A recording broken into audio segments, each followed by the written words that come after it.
This story is titled, My Parents Told Me to Stop Acting Like They Were My Servants When I Was Lying in ICU, Unable to Move. So I called my lawyer who had them evicted from my house to the street.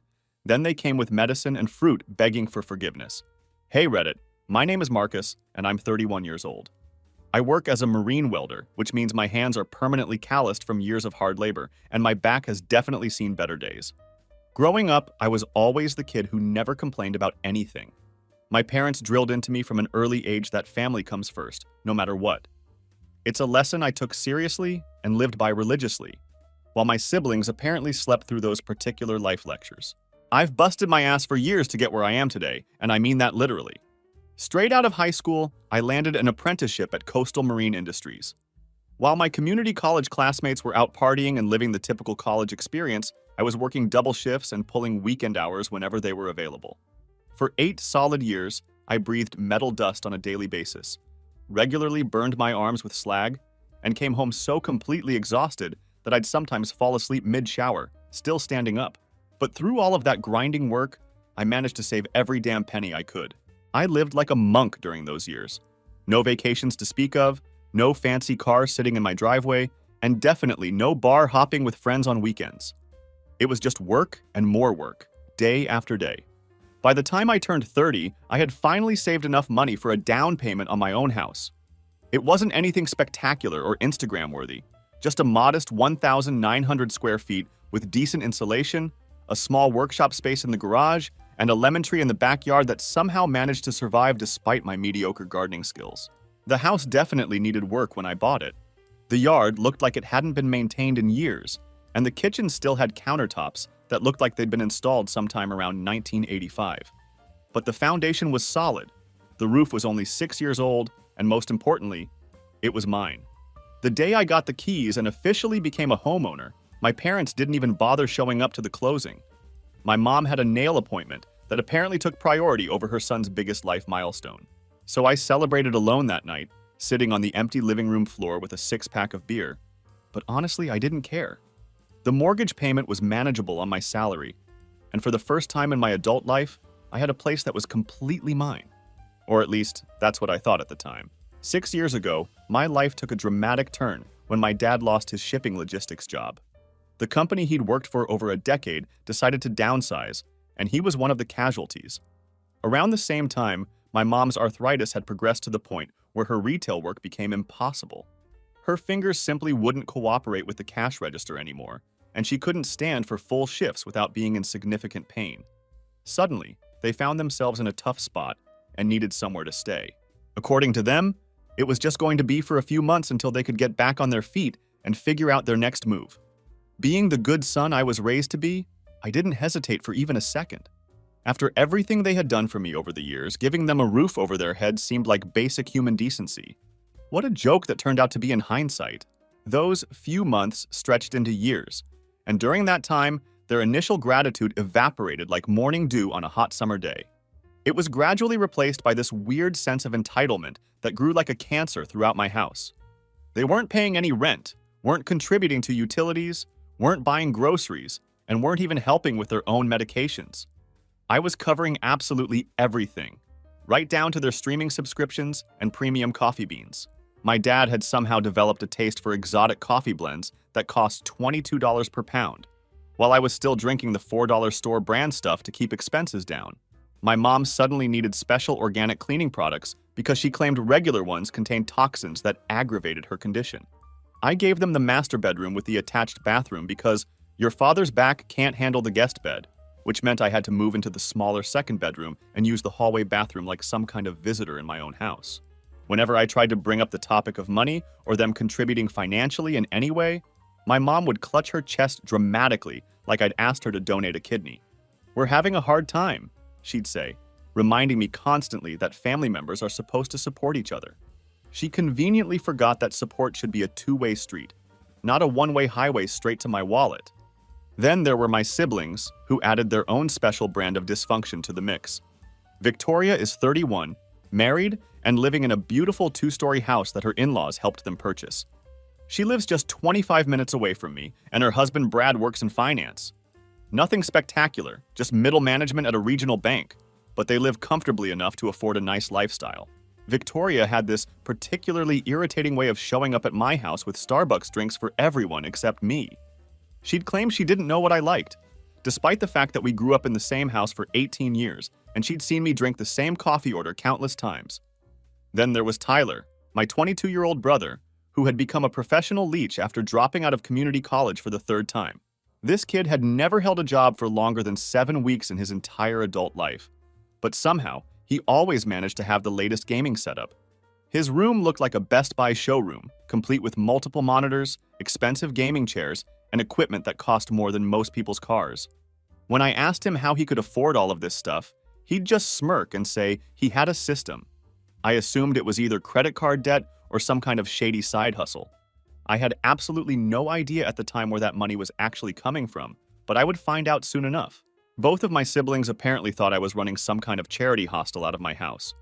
What had started as me genuinely wanting to help family members in need quickly evolved into me being straight up used and manipulated. I just didn't have the balls to call it what it really was at that point. Over time, small things began to stack up that should have been major red flags. My mom would pull my freshly washed clothes from the dryer and leave them in a damp pile on top of the machine so she could dry her own socks. My dad completely monopolized the living room television, blasting war documentaries at maximum volume during my important work calls from home. Tyler would game all night long, his mechanical keyboard clicking away like machine gun fire until 4 a.m., making it impossible for me to get any decent sleep before my early morning shifts. When I politely asked any of them to keep the noise down or be more considerate, my mom would mutter under her breath, "If you're that sensitive about noise, maybe you should rent a proper office somewhere else." This was my house, my mortgage payment, my rules. Except somehow, they weren't my rules anymore. The power dynamic in my own home had shifted so gradually that I hadn't even noticed until it was completely inverted.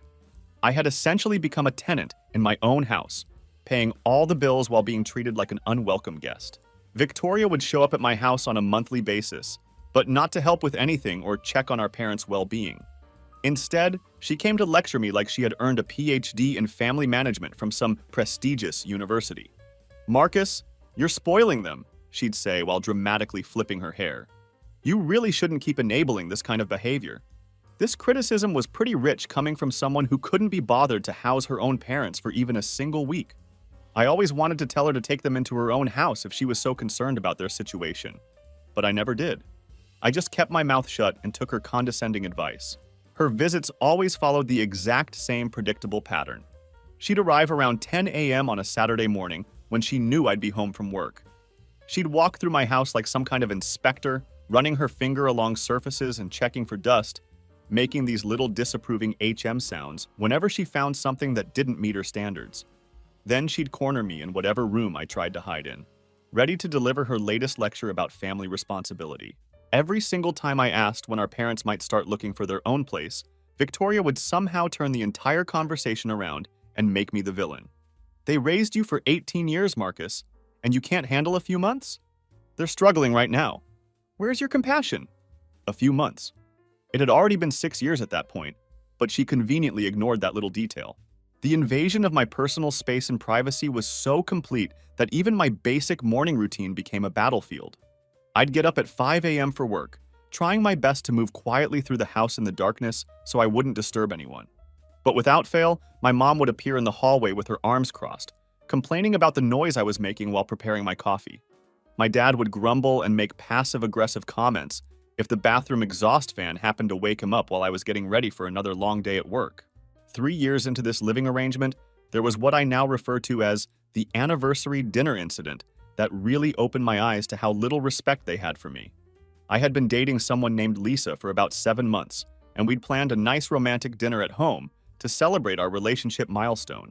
I had gone out and bought premium steaks, nice wine, all the works for what was supposed to be a special evening together. I made sure to tell everyone in the house well in advance that I needed the kitchen and dining room that particular night, and they all seemed to understand. When I came home from work that evening, I found my dad and Tyler sprawled across the living room watching sports, with empty beer cans scattered everywhere, like they'd been having their own little party. The expensive steaks I had carefully selected and purchased for my romantic dinner were completely gone. My parents had decided to invite Victoria and her husband Brad over for an impromptu family dinner, cooked my food, drank all the wine I'd bought, and left the kitchen looking like a fraternity house after finals week. When I confronted them about what they'd done, my mom actually had the audacity to laugh at me. "You can have your little date any other night of the week," she said dismissively. "Family dinner was much more important than whatever you had planned." The casual way she completely disregarded my plans and my relationship was absolutely infuriating. I completely lost it at that point. I started packing their belongings and told them they had until morning to figure out where they were going to go. I was done being treated like a doormat in my own house. Cue the predictable waterworks and emotional manipulation. My mom started sobbing about how they'd be homeless and living on the streets. My dad suddenly developed mysterious chest pains that required immediate attention.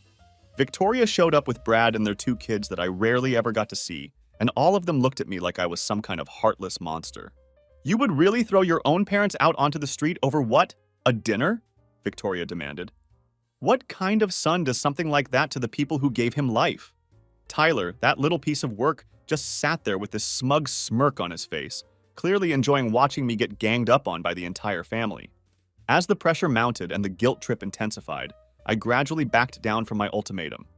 I ended up apologizing to all of them for my overreaction and ordered pizza for everyone to make up for the disrupted evening. Lisa never called me again after witnessing that complete shit show, and honestly, I couldn't blame her one bit. What woman would want to deal with a guy who gets walked all over by his own family and then apologizes for standing up for himself? My buddy Kevin, who I've been friends with since high school, saw through all the bullshit from day one. He's a plumber by trade, straightforward as they come, and has all the tact of a sledgehammer when he's telling you the truth. "Your house is like a parasite convention," he told me one night over beers in my garage, which had become the only space in my house that still felt somewhat like mine. "You're being played like a fiddle, man, and everyone can see it except you." I laughed it off because what else could I do? Admit that my own family was using me as nothing more than free housing with all utilities included? Kevin continued his brutal honesty session, pointing his beer bottle at me for emphasis. "Victoria's house has a guest room that's probably bigger than your master bedroom. Tyler could get a job flipping burgers tomorrow and find roommates to split rent with. Your parents could apply for financial assistance or look into subsidized housing. They choose not to do any of these things because you're the path of least resistance. You're the easy button for all their problems." Deep down, I knew Kevin was absolutely right about everything he was saying. But knowing something and actually doing something about it are 2 completely different animals. The house itself was starting to show serious signs of neglect from having so many people living in it who didn't give a damn about maintaining it. The garage, which had once been my workshop sanctuary where I could work on personal projects and unwind after long days, had been transformed into a dumping ground for everyone else's random crap.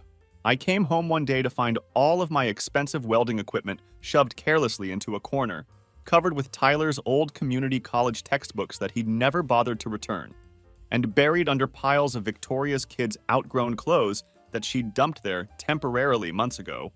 When I tried to clear out some space so I could actually use my own workshop again, my mom came storming into the garage and told me I was making too much noise and being inconsiderate to everyone else in the house.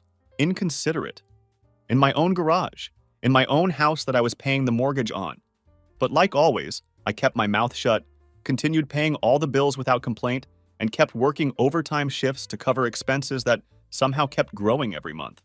I kept believing that things would eventually get better, that they'd eventually remember I was a human being with feelings and needs, not just a walking wallet with legs. But they didn't remember. They never did. My breaking point came from a good old-fashioned industrial accident that changed everything. On a Tuesday afternoon, we were fabricating support beams for a large construction project when an inexperienced crane operator swung a 200-pound steel beam way too fast.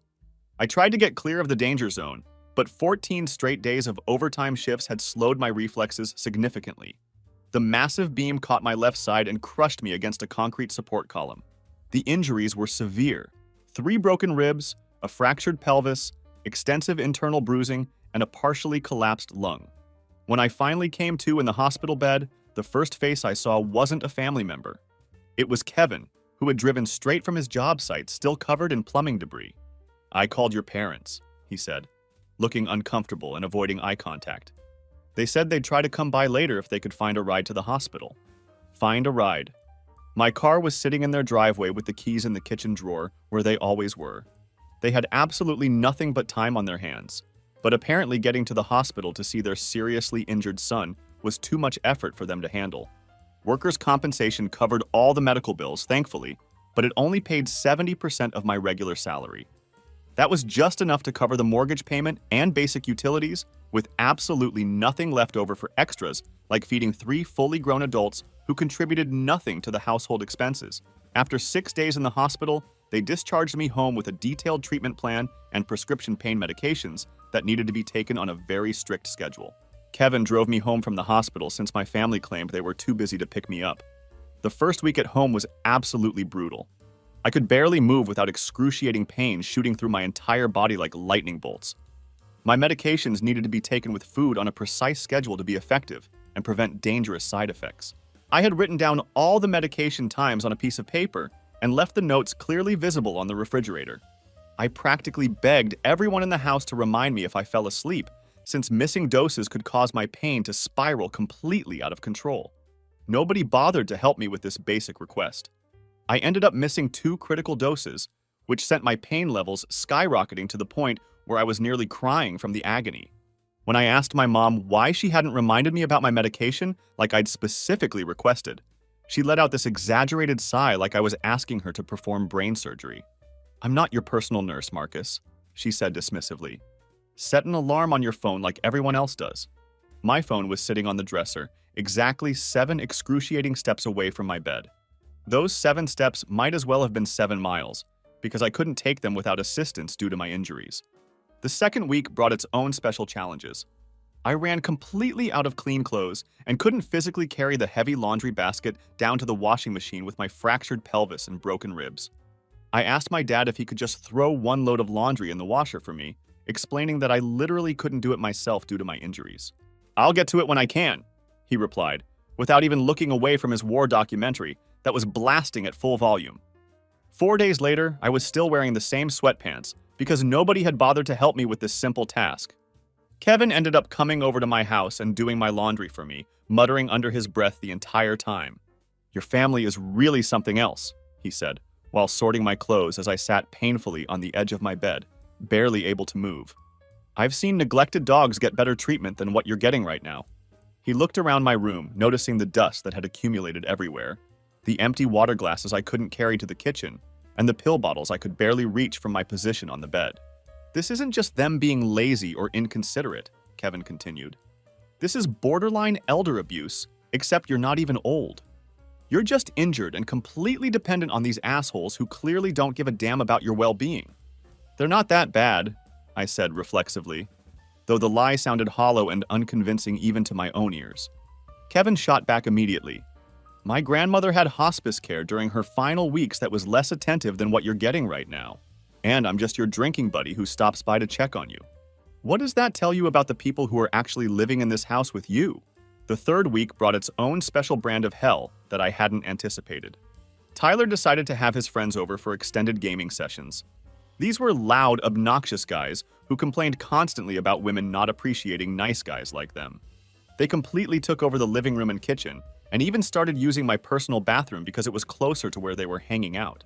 When I asked them to please keep the noise down because it was making my head pound and interfering with my recovery, one of them, some bearded guy I'd never met before in my life, had the absolute nerve to tell me, "Chill out, bro. It's not like you're dying or anything." Tyler actually laughed at this comment. My own brother laughed when a complete stranger disrespected me in my own house while I was recovering from serious injuries. I came home from the hospital barely able to move without assistance, and the house was in its usual state of complete chaos. My mom was yelling at the microwave after putting something metal inside it again, and the entire kitchen smelled like melted plastic and burned food. My dad was fast asleep on the couch with a half-eaten sandwich balanced precariously on his chest, while Platoon was blasting so loud through the surround sound system that the windows were actually rattling in their frames. Tyler was shouting into his gaming headset at maximum volume, his voice carrying through the entire house as he berated his teammates for their apparent lack of skill.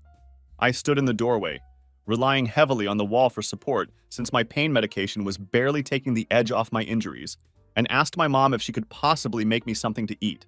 Just a simple sandwich, just this once. I physically couldn't reach the kitchen cabinets without experiencing excruciating pain that would shoot through my entire torso. My mom looked up from her phone with this expression of complete annoyance and said, "We're not your damn servants, Marcus." She didn't say it with anger or emotion, but with this dismissive boredom, like I'd asked her to scrub the toilet with her toothbrush. My dad said absolutely nothing as usual, just continued sleeping with his mouth hanging open. Tyler actually snickered without bothering to look away from his game screen. Victoria, who happened to be visiting that day to deliver one of her standard lectures about family responsibility, didn't even glance up from her phone as she chimed in with her helpful advice. Maybe try meal prepping next time, Marcus. Planning ahead is basic adulting. This was coming from someone whose biggest daily challenge was deciding which Starbucks drink to order. I wish I could say that I finally snapped at that moment, that I threw things across the room or told them all to go straight to hell. But I didn't do any of those things. I just stood there holding onto the wall for physical support and said quietly, "All right, that's it." I dragged myself slowly and painfully to my bedroom and closed the door behind me. My phone buzzed with a text message from Kevin, who had been checking in on me regularly since my accident. He'd been the one who drove me home from the hospital, who arranged for my prescriptions to be delivered, and who actually seemed to give a damn about whether I lived or died. I texted him back that I was fine, though we both knew that was a complete lie. That night, something fundamental shifted inside me as I lay in bed staring at the ceiling that I had painted myself when I first moved into the house. I realized that I wasn't just physically broken from the accident. I was broken in every way that actually mattered. I had given everything I had to people who saw me as nothing more than a resource to be exploited. I was a house to live in, a wallet to pay bills, and a servant to cater to their every need. I had become a complete stranger in the home I had built and the life I had created for myself. And for what? For people who couldn't even make me a sandwich when I was seriously injured and unable to do it myself. I decided right then and there that they were all gone, every single one of them. No discussions, no second chances, no negotiations, and no more emotional manipulation. They had taken enough from me over the years, and I was done being their personal ATM and doormat. Over the next 4 weeks, I focused entirely on healing enough to execute my plan. By week 5, I could move around without constant, debilitating pain shooting through my body. I woke up before anyone else that morning and made my coffee, despite the occasional sharp twinge in my ribs that reminded me of how far I still had to go in my recovery. As I sat there in the quiet kitchen, I realized that I couldn't remember the last time I had felt genuinely at peace in my own home. That realization solidified my resolve, and I decided it was time to make my move. First, I called an attorney who specialized in landlord-tenant disputes. He was a local guy with a good reputation who had handled similar cases before. He explained to me that even without a formal lease agreement, my family members were legally considered tenants under state law, which meant I needed to serve them with proper eviction notice to remove them from my property. 35 days is the standard notice period, he told me over the phone. But given that there's no actual rental agreement in place and they haven't paid anything toward rent or utilities, we're on very solid legal ground here. I can draft the eviction notices today and have them ready for you to serve. He warned me that family evictions tend to be particularly messy and emotionally charged situations. They'll use every emotional lever they have access to, he said. Be prepared for that. And I strongly recommend you document absolutely everything. Every conversation, every reaction, every incident. If they damage anything in your house, take photographs immediately. Next, I called Kevin and asked him to come over as soon as possible. He arrived within an hour, and I explained my plan to him. He didn't say, "I told you so," which I appreciated more than he could know. He just nodded and asked what I needed him to help me accomplish. "You know they're going to lose their collective minds when they get those eviction papers, right?" he said, while carefully helping me into his truck. "Victoria is going to go absolutely nuclear. Your mom will probably try to claim elder abuse or something equally ridiculous to make you look like the bad guy." "I know," I replied, feeling more determined than I had in years. "I'm completely done caring about their reactions." Kevin grinned at my response. It was the first genuine smile I'd seen from him in weeks. "About damn time. Welcome back to the land of self-respect," he said, as he pulled into the storage facility parking lot. "For what it's worth, I'm really proud of you for finally doing this. It's not going to be pretty, but it's absolutely necessary." We worked methodically through my carefully prepared list. First, we moved all my important bank statements that showed years of payments for their expenses, copying everything and storing it safely off-site where angry family members couldn't get to it. We secured family photos and heirlooms that actually mattered to me personally, and gathered all my crucial documents, birth certificate, house deed, insurance policies, locking them away where emotional temper tantrums couldn't reach them. I changed all my online passwords and set up two-factor authentication on every single account I had. I called both my mortgage company and my insurance agent to make sure that no one except me could make any changes to my accounts or policies. These were small fortifications against the storm I knew was coming, but they were necessary preparations. The eviction notices arrived by certified mail the next day, exactly as my attorney had promised. There was one official notice for my parents and another one for Tyler. I placed them prominently on the kitchen table where they absolutely couldn't be missed, then went to my bedroom and locked the door securely behind me. The explosion came exactly as I had expected it would. My mom started wailing like I had physically attacked her with my bare hands. My dad's heavy footsteps could be heard pacing back and forth in the hallway like a caged animal.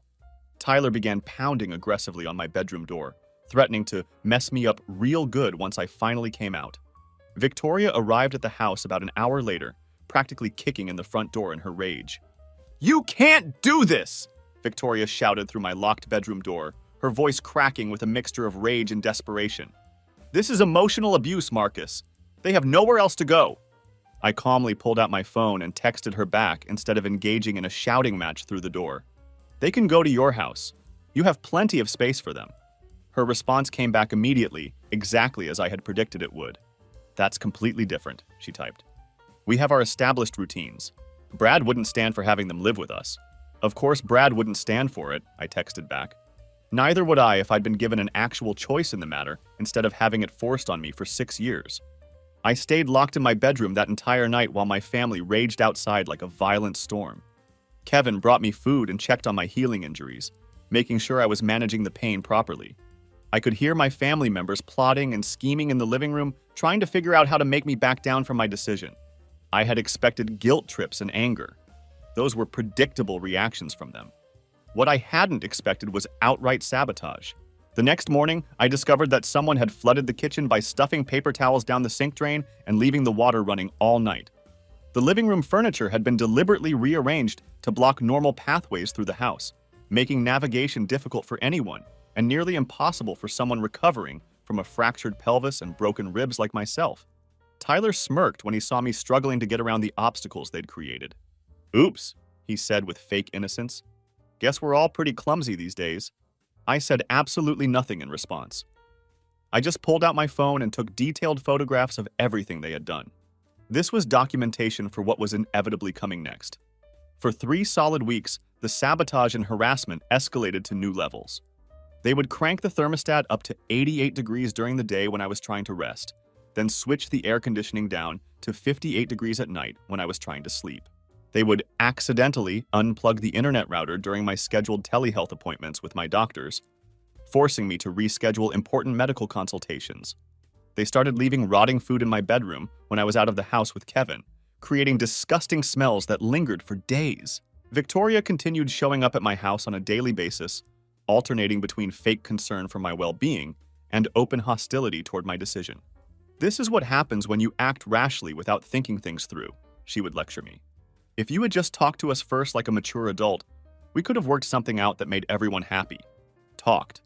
As if I hadn't been trying to have reasonable discussions about boundaries and basic respect for the past 6 years. I stuck to a simple but effective strategy throughout all of this chaos. Document absolutely everything that happened, but say nothing in response to their provocations. I installed security cameras in all the common areas of the house, which was perfectly legal since it was my own property, as my attorney confirmed when I checked with him. I set up motion-triggered recording on my phone for whenever I had to leave my bedroom and venture into the rest of the house. Then came what I now think of as the final breaking point. I was resting in my room after a particularly painful physical therapy session when I heard the unmistakable sound of glass shattering somewhere in the house. I dragged myself slowly to the hallway to investigate the noise, only to find Tyler standing in the living room swinging a hammer at the drywall. "Oops," Tyler said, with this sick, triumphant gleam in his eyes as he surveyed the damage he'd just caused to my wall. "Guess we're damaging your precious house now, big brother." There was something genuinely unsettling about the wild look in his eyes, like he was getting some kind of twisted satisfaction from destroying my property. That was absolutely it for me. I immediately called the police first, then Kevin, in that exact order. The responding officers who arrived at my house were initially professional, but clearly annoyed at being called out for what appeared to be just another family dispute. However, their attitudes changed dramatically when they saw my obvious medical condition, the deliberate destruction throughout the house, and the formal eviction notices that were still sitting on the kitchen table. "This changes the entire situation," one of the officers said quietly after surveying the scene. "We're looking at destruction of property, harassment of an injured person, and clear violation of a legal eviction notice. This isn't just a family disagreement anymore."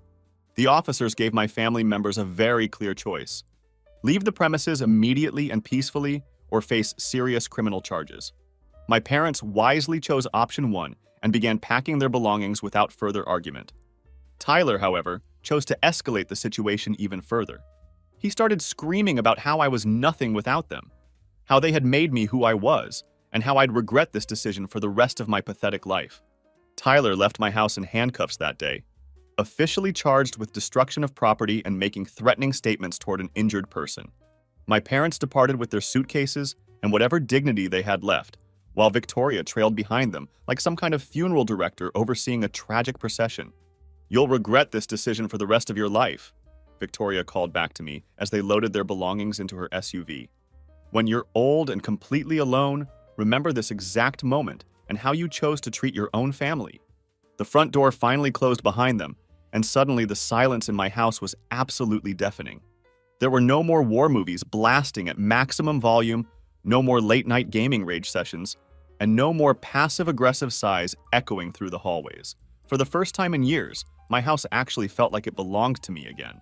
Just as I was beginning to settle back into my recovery routine and enjoy the peace and quiet, my phone buzzed with a message from a completely unexpected source. It was from my mom's sister, Aunt Claire, who lived several states away. We rarely spoke to each other except during major holidays or family emergencies, so seeing her name on my phone immediately made my stomach tighten with anxiety. I opened the message expecting yet another lecture about family loyalty and forgiveness, but what I read left me absolutely stunned and confused. "Marcus, I just heard about what happened with the eviction. I'm not taking anyone's side in this family dispute, but there's something very important that you need to know. Please call me as soon as you can. It's urgent." I called her immediately, my mind racing with possibilities about what could be so important. "Marcus," she answered on the very first ring, "are you doing all right after everything that's happened?" "I'm as all right as someone can be with broken ribs and no family left," I replied, trying to keep the bitterness out of my voice. "Well, about that," Claire said, her tone becoming more serious. "Did you ever wonder how your parents managed to survive financially all these years while living with you rent-free? Or how Victoria could afford to buy that beautiful 2-story house on Brad's middle management salary?" I hadn't actually given much thought to those questions before. I had always assumed that Victoria's husband Brad made decent money in his finance position, and as for my parents, I just figured they had some retirement savings tucked away or were receiving Social Security benefits that I didn't know about. "Your grandmother didn't just leave behind a few sentimental mementos and family photos when she died," Claire continued, her voice taking on a more serious tone. "She left nearly $800,000 in total assets and cash to be divided equally between your mother, Aunt Helen, and you." My mind went completely blank as I processed what she had just told me. "What did you just say?" "Yes, Marcus. You were entitled to roughly $265,000 as your share of the inheritance. No one told you about this money because your mother convinced everyone in the family that you weren't responsible enough yet to handle that kind of financial windfall. She and Victoria claimed they were going to manage your portion for you until you were more settled in life and could handle it properly. That conversation happened 9 years ago, right around the time you were buying your house. I sat down heavily on my bed, the physical pain in my ribs suddenly feeling completely irrelevant compared to this bombshell information that was being dropped on me. Are you telling me that they kept my inheritance from me for 9 entire years? That's exactly what I'm telling you, Marcus. And unfortunately, it gets much worse than just keeping it from you. They didn't just hide the money away in some account for safekeeping. They spent it. All of it. They used your inheritance money to pay off Victoria's house loan completely. They funded Tyler's multiple failed attempts at college. They covered all of your parents' outstanding debts and essentially funded their early retirement. That's the real reason they never bothered looking for work after moving in with you. They didn't need jobs because they were living off your money.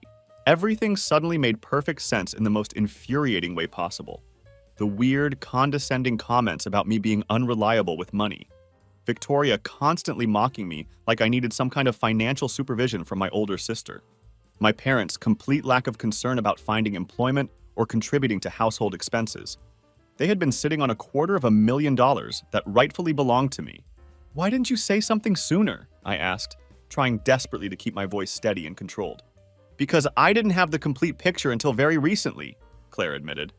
"Helen finally confessed everything to me after your mother started twisting the story about what really happened with the eviction. She was trying to make you look like the villain who threw elderly parents out on the street. And honestly, I was scared of starting a major family war. I thought maybe they were helping you financially in other ways that I wasn't aware of." I let out a bitter laugh that had no humor in it whatsoever. They weren't helping me financially at all. I was supporting all of them while they were secretly spending my own inheritance money behind my back. After a long period of silence, Claire spoke again. "I have a copy of your grandmother's original will, and I also have a sworn statement from Helen about what really happened with the money. If you want to pursue this legally and get back what was stolen from you, we'll back you up completely." The irony of the entire situation wasn't lost on me for even a second. While I had been working 65-hour weeks and literally burning my body out trying to afford a modest house and support my freeloading family members, my own relatives had been sitting on money that was rightfully mine.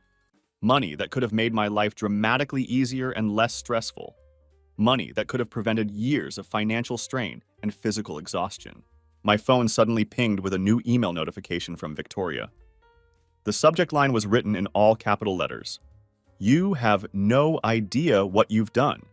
I opened the message with a sense of dread, knowing it wasn't going to contain an apology or any acknowledgement of wrongdoing. The message itself was brief, but incredibly revealing about her true character. "You act like you've been wronged in some way, but the truth is you're selfish and you've always been that way. Mom and Dad needed that money way more than you did. They gave you life, Marcus. They were entitled to all of it, not just their share. All you ever did was complain about them living under your roof like you were doing them some huge favor. You think kicking them out makes you some kind of noble person, but it just makes you pathetic. And if you're planning to pursue that nonsense Claire told you about the inheritance money, you better remember this. We aren't the only ones with something to lose here." I immediately forwarded Victoria's threatening email to my lawyer with just 4 words attached. "We have more work." That night, I couldn't sleep at all, but it wasn't because of the physical pain from my injuries. That was manageable with my medication. It was because of the crushing weight of betrayal that was pressing down on my chest. I had been completely wrong about the nature of the situation. This wasn't simply about family members taking advantage of my generosity and hospitality. This was outright theft, fraud, and deception on a massive scale. And I was absolutely going to get back every penny they had stolen from me. The next morning, I called the lawyer that Claire had recommended to me. His name was Thomas, and he specialized in estate fraud and family financial disputes. We met at his downtown office, and I brought absolutely everything with me. Copies of my grandmother's original will that Claire had mailed to me, my bank records showing years of payments for their living expenses, and all the text messages and emails where they had hinted that I wasn't responsible enough to handle my own money. Thomas raised an eyebrow as he carefully read through all the evidence I had compiled. "They were fairly blatant about this whole scheme, weren't they?" he observed. "They didn't think I would ever fight back or question anything," I replied. "They underestimated me completely." He nodded knowingly. "That actually gives us significant leverage in this case. It turned out that my mom and Victoria hadn't just convinced Aunt Helen to let them manage my share of the inheritance. They had actually created a forged document, a letter that was supposedly written by me during my final year of college, claiming that I had voluntarily given up my portion of the estate to help the family. The signature on this fake letter looked like someone had carefully traced my handwriting from an old birthday card or thank you note. The language used in the letter was stiff and overly formal, using legal terms and phrases that I would never use in normal conversation. Most damning of all, the date on the letter corresponded to a period when I was working a summer job at a fabrication plant 3 states away. I wasn't even in town when this supposed letter was allegedly written and signed. "Do you want to press criminal charges against them?" Thomas asked me quietly. "We're talking about forgery, theft, and financial deception. These are very serious crimes that carry significant penalties." It was a question I never imagined I would have to answer about my own family members. I thought about all the birthdays I had spent completely alone while they were vacationing in Cancun on what I now knew was my own money. I remembered the time I had to miss an important medical appointment because they had borrowed my car without asking and returned it with an empty gas tank.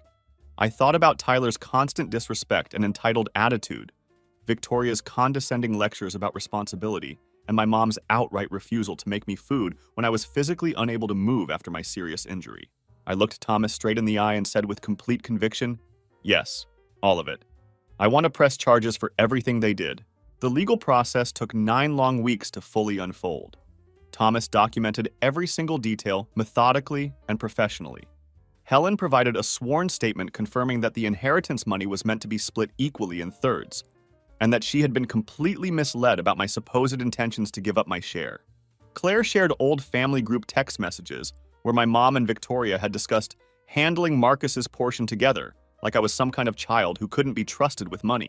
I submitted detailed bank statements showing years of financial support I had provided to them, medical reports documenting the extent of my injuries, and Victoria's increasingly threatening emails that clearly showed her knowledge of the inheritance theft.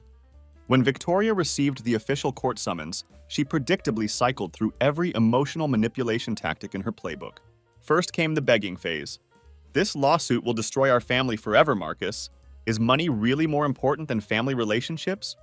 Then came the anger phase. "You're being vindictive and tearing us apart over something that happened years ago. Grandma would absolutely hate seeing you do this to us." Finally came complete silence when she realized that none of her usual tactics were working on me anymore. My parents initially tried guilt-tripping me, then switched to outright denial when that didn't work. "We were going to tell you about the money eventually," my mom claimed during one particularly uncomfortable phone conversation. "We were just waiting for the right time to explain everything." The right time. After 13 years since my grandmother's death and 6 years of them living rent-free in my house while spending my inheritance. Apparently, there's never a right time to tell someone you've stolen $250,000 from them. The case completely broke wide open during my mother's deposition, when she, clearly nervous and defensive under questioning, made a critical mistake that destroyed their entire defense. When Thomas asked her directly about the letter I had supposedly written giving up my inheritance, she admitted that she had adjusted it slightly to make it sound more official and legally binding. Thomas immediately pounced on that slip-up like a predator who had spotted wounded prey. So to clarify for the court record, Marcus didn't actually write this letter himself? She desperately tried to backpedal and cover her mistake. "Well, he said something like that once during a phone conversation. I just formalized his words and put them down on paper." "So you're confirming that you wrote the letter, not Marcus?" Thomas pressed relentlessly. "I improved what he said and made it more professional," she stammered, clearly realizing she had just confessed to forgery. That admission was all Thomas needed to completely unravel their entire defense. Everything fell apart for them after that moment. Bank records showed multiple transfers, specifically labeled Marcus's portion, that went directly toward paying off Victoria's mortgage in full. Tax filings revealed early retirement accounts that my parents had established using my inheritance money. Credit card statements clearly showed Tyler's expensive gaming equipment and Victoria's car being purchased with funds that should have been mine. The court process dragged on much longer than I had initially expected. I had to take additional time off work for depositions and hearings, burning through sick leave that I had carefully accumulated over many years. My ribs healed significantly faster than the legal process moved forward. I was eventually cleared by my doctor to return to work, but with certain restrictions due to my injuries. The company accommodated my limitations by putting me on light duty, monitoring quality control from a desk positioned in the corner of the shop floor. The pay remained the same as my regular welding position, but watching other people do the work I used to do stung more than I cared to admit. It was a constant reminder of how the accident had changed my life in ways that went far beyond just physical healing. Meanwhile, the legal case continued to grind forward at a frustratingly slow pace. Victoria attempted to claim that all the money given to her was simply a gift from my parents, not stolen inheritance money. My parents insisted they had always planned to pay me back eventually, though they couldn't provide any documentation or timeline for this supposed repayment plan. Tyler, when he was finally deposed, simply shrugged his shoulders and claimed he had no idea where his expensive gaming equipment had come from. "Mom and Dad bought it for me," was his only answer to every single question, like he was some kind of clueless child rather than a grown adult. The judge presiding over the case was clearly unimpressed by their pathetic excuses and transparent lies. The final verdict came down within a month of the last hearing. My mother, father, and Victoria were ordered to repay my full inheritance share with accrued interest, totaling nearly $315,000. They were also officially sanctioned by the court for forgery and were forced to write formal apologies that would become part of the permanent court record. When the ruling was finally announced, I didn't feel the sense of triumph and vindication that I had expected. Instead, there was just this hollow emptiness inside me, like I had won a battle in a war that should never have been fought in the first place. It felt like a Pyrrhic victory that had cost me relationships that could never be repaired. 3 weeks after the court ruling was finalized, they showed up at my house unannounced. All three of them, my parents and Victoria, standing on my front porch like some kind of dysfunctional delegation. I was still recovering from my injuries, but was able to move around with the assistance of a walking cane by that point. I opened the front door but remained safely behind the security chain that I had installed after the eviction incident. Victoria's face was flushed with that self-righteous anger that I knew all too well from years of living with her condescending lectures. My dad looked completely deflated, with his eyes focused on the ground, like he couldn't bear to make eye contact. My mom was crying, but they were the kind of tears that appear on command whenever they're needed for maximum emotional manipulation. "You've completely destroyed this family," Victoria started immediately, her voice shaking with barely controlled rage. "I hope you're happy now with what you've accomplished." "What exactly do you want?" I asked flatly, not interested in engaging with their emotional theatrics. "We came here to talk some sense into you," she replied with that familiar condescending tone. "This lawsuit, taking all that money from your own family, it's absolutely despicable, Marcus. After everything we've done for you over the years, this is how you choose to repay us?" I almost laughed out loud at the sheer audacity of her statement. "Everything you've done for me? Like stealing my inheritance for 9 years? Living rent-free in my house for 6 years? Refusing to help me when I was seriously injured and couldn't even make myself food? We gave you life," my mother snapped angrily. "We raised you for 18 years, and this is how you repay us? By nickel and diming your own family over money?" My dad finally spoke up for the first time since they'd arrived at my door. "You need to drop this legal nonsense, Marcus. Family is more important than money, and you should know that by now. That's really rich coming from the people who stole $265,000 from me," I replied without missing a beat. "Where was that family is more important than money sentiment when you were forging documents with my name on them and spending my inheritance behind my back?" "You ungrateful piece of crap!" Tyler spat venomously, stepping into view behind my parents. "You think you're so much better than all of us, don't you? You're nothing, Marcus. Absolutely nothing without us." I felt this strange, unexpected calm settle over me as I looked at the three people who had caused me so much pain and betrayal. "I need all of you to leave my property right now. We're not going anywhere until you see reason and do the right thing," Victoria insisted, trying to push harder against the door that was secured by the chain. I held up my phone, showing them the security camera app with their images clearly displayed on my front porch in real time. "I'm recording all of this conversation. You have exactly 40 seconds to get off my property, or I'm calling the police to have you removed. Your choice entirely." They hesitated for a moment, looking at each other uncertainly, clearly not expecting me to stand my ground so firmly. "The court has already made its ruling," I continued calmly. "The money transfers have already begun according to the judgment. Nothing you say or do now is going to change anything, except whether you leave here with some shred of dignity intact or in the back of a patrol car." My mom started sobbing even louder, as if turning up the volume on her tears would somehow change my mind.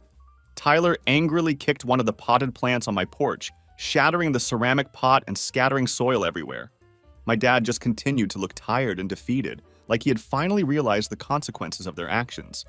Victoria glared at me one final time with pure hatred in her eyes. "This isn't over, Marcus," she said through gritted teeth. "Actually, it is completely over," I replied calmly, and then closed the door firmly. I watched through my security camera feed as they argued loudly on my porch for another minute or two before finally getting back into their SUV and driving away. The next day, I filed for a restraining order against all three of them. The judge granted it immediately based on the security footage of their threatening behavior and Tyler's previous history of destroying my property. They were now legally prohibited from coming within 600 feet of either my house or my workplace. Victoria called the restraining order excessive and vindictive in a text message she sent me later that day. I called it peace of mind and immediately blocked her phone number permanently. Word about the lawsuit and family drama spread quickly through our extended family network. Most relatives distanced themselves from the situation entirely, not wanting to take sides in what they viewed as a messy family dispute. But a few people reached out unexpectedly to offer their support. Cousins I hadn't spoken to in years sent messages telling me they were proud of me for standing up for myself. One uncle called me and said, "I always suspected something was off about that inheritance situation. Your grandmother would be incredibly proud of you for standing up for yourself like this." That phone call meant more to me than he could possibly know. Other relatives who had always seemed to favor Victoria and Tyler suddenly started sending me messages of support once they learned the truth. One cousin called and said, "I always wondered how they could afford that lifestyle when none of them seemed to work much. Now it all makes perfect sense." My parents ended up staying with Victoria and her husband Brad temporarily, which seemed like poetic justice to me. Karma definitely has a sense of humor when it comes to these situations. Within 3 months of my parents moving in with Victoria and Brad, Brad had reached his absolute breaking point with the living situation. According to mutual friends who kept me updated on the drama, he gave Victoria a clear ultimatum. Either her parents leave their house immediately, or he would be the one leaving and filing for divorce. Victoria chose to side with her parents over her own husband. Brad filed for divorce exactly 4 weeks later, and honestly, no one who knew the situation was particularly surprised by this outcome. When Victoria inevitably lost the house in the divorce settlement, it turned out that Brad's parents had contributed most of the down payment, and his name was the primary one on the mortgage documents. Victoria tried to claim that the money she had contributed to the house, which we all now knew was actually my stolen inheritance money, should count toward her equity in the property. However, the divorce judge wasn't remotely sympathetic to her argument, especially after seeing a copy of our court case that clearly documented how she had obtained that money through fraudulent means. The judge essentially told her that stolen money couldn't be used to establish legitimate ownership claims. The three of them, my parents and Victoria, ended up renting a cramped 2-bedroom apartment together. The irony of their situation wasn't lost on anyone who knew what had happened. They had gone from living completely rent-free in my comfortable house to paying market rate for significantly less space and no amenities. Tyler was forced to get his first real job in years at a local warehouse, loading trucks for minimum wage. My dad started driving for a rideshare company, dealing with drunk passengers and working late-night shifts. My mom found part-time work as a receptionist at a medical office, answering phones and filing paperwork. These were all jobs they easily could have gotten years earlier, but they had chosen not to work because exploiting me was the much easier option. Meanwhile, I was healing both physically and mentally in my peaceful house. The atmosphere felt completely different now. Calm, quiet, and genuinely relaxing for the first time in years. The lemon tree in my backyard was absolutely thriving, producing more fruit than I knew what to do with. I converted Tyler's old bedroom into a home gym specifically designed for my physical therapy exercises and ongoing recovery. I installed smart home features throughout the house that allowed me to control lighting, temperature, and security systems from my phone, which was incredibly helpful during periods when movement was still difficult due to my injuries. Kevin came over regularly, sometimes bringing food or just sitting in comfortable silence while we watched games on television. "You know what I really like about your place now?"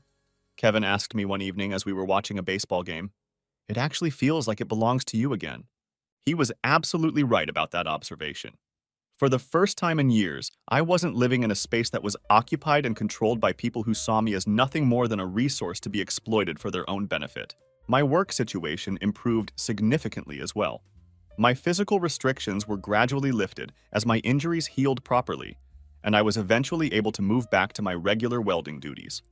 The company had installed comprehensive new safety protocols after my accident, including much better training programs for crane operators to prevent similar incidents from happening to other workers.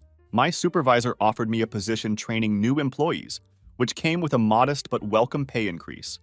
I accepted the opportunity without hesitation, both because of the additional income and because I genuinely enjoyed sharing my knowledge and experience with people who were just starting their careers in the trade. 7 months after the final court ruling, an email arrived in my inbox from my parents' new email account. The subject line was simple and direct. "We're sorry."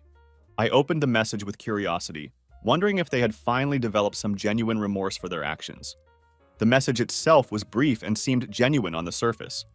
"Marcus, we know we treated you terribly over the years. We took advantage of your kindness and generosity, and we completely betrayed your trust in the worst possible way. We're truly sorry for everything we did to you, and we hope that someday things can be fixed between us. We miss you more than you know. Love, Mom and Dad. I read the email twice, then clicked delete without responding. Some bridges, once they've been burned down to nothing, should stay that way permanently. The damage they had caused went far beyond what a simple apology could ever repair. The inheritance money eventually came through, transferred directly to my bank account according to the court order and payment schedule. I used a portion of it to complete the house renovations that I had been putting off for years due to financial constraints. I finally got proper insulation installed in the attic, replaced the water heater that had sounded like a jet engine whenever it ran, and installed new windows that actually kept heat inside during the winter months. The rest of the money went into smart long-term investments, diversified index funds, maxed out retirement accounts, and even a small rental property in a town about an hour away. These were all things that would build wealth slowly but steadily over time, providing financial security for my future. I took one small personal indulgence from the money, a decent motorcycle. Nothing flashy or expensive, just a reliable bike that was entirely mine, something that no one else had keys to or could make claims on. On Sunday afternoons, I'd ride up into the hills surrounding our area, feeling the engine rumble beneath me and the wind against my face. It was freedom in its purest form, and those rides became a form of therapy that helped me process everything that had happened. There were still difficult moments, especially during holidays. Christmas and Thanksgiving came and went without any family gatherings or traditional celebrations. I got invited to coworkers' holiday dinners and Christmas parties, and I accepted some invitations while politely declining others. I started creating new traditions for myself that didn't involve pretending there was harmony where none actually existed. Sometimes I found myself thinking about how differently things might have gone if my family had just been honest with me from the very beginning. If they had treated me with basic respect and human decency. If they had seen me as their son and brother, rather than just a safety net and source of free housing. But those thoughts didn't keep me awake at night anymore. The emotional pain from their betrayal had gradually faded over time. Most importantly, I learned a valuable lesson about what family really means. Family isn't automatically defined by blood relationships or shared genetics. True family is defined by mutual respect, genuine support for each other, and treating each other with basic human dignity. Kevin stopped by my house last week with takeout food from our favorite restaurant. "You've been living like a monk for too long," he said, dropping a bag of burgers and fries on my coffee table. "It's time for you to get back out there and start building a social life again." Maybe Kevin is right about that. Maybe it really is time for me to start building something new and positive in my life. After all, the house is finally mine again, and this time I'm absolutely keeping it that way. I've learned to set boundaries, stand up for myself, and recognize when people are trying to take advantage of my kindness. The experience taught me that sometimes the most difficult thing you can do is also the most necessary thing. Standing up to family members who are exploiting you isn't easy, but it's essential for your own well-being and self-respect. I'm not the same person who used to let people walk all over me, and I never will be again. For anyone reading this who might be in a similar situation, you deserve to be treated with respect, even by family members. You're not obligated to support people who don't appreciate your sacrifices. And sometimes, the kindest thing you can do for yourself is to stop being kind to people who are taking advantage of that kindness. My house is peaceful now. My finances are secure. And for the first time in years, I'm genuinely happy with my life and optimistic about my future.